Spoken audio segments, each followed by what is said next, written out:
All right, good afternoon and welcome back to the Brake Series. This is episode 3 in our Tech Talk Tuesday, and we're going to talk about hydraulic lever ratios today. The video itself gives you a little bit of a viewpoint. You get to watch the hand on the brake all the way to the apex, where it's engaging, how smooth it comes off, and a little bit of footwork.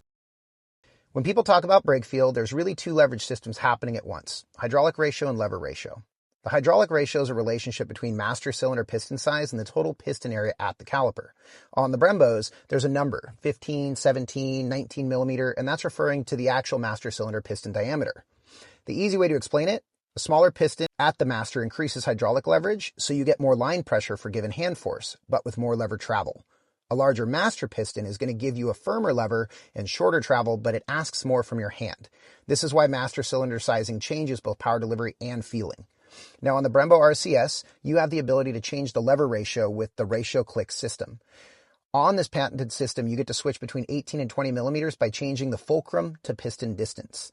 Brembo describes 20 mils as quicker, more responsive, and more aggressive, while 18 millimeters is softer, more adjustable, and gives better modulation.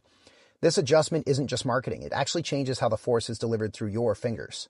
A really important point, though. Brembo says this RCS cam changes the distribution of braking force, but it doesn't change pure braking power. So the goal isn't more brake, it's different feeling, timing, and modulation to you as the rider. If you're riding on the street or in low grip, many riders prefer the 18 mil setting because it gives smoother, easier to meter input. But if you want a sharper initial response for aggressive riding or track use, the 20 feels more direct.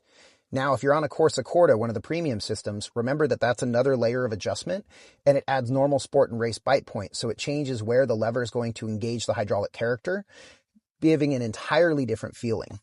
Hope you guys learned something and tune back in next week.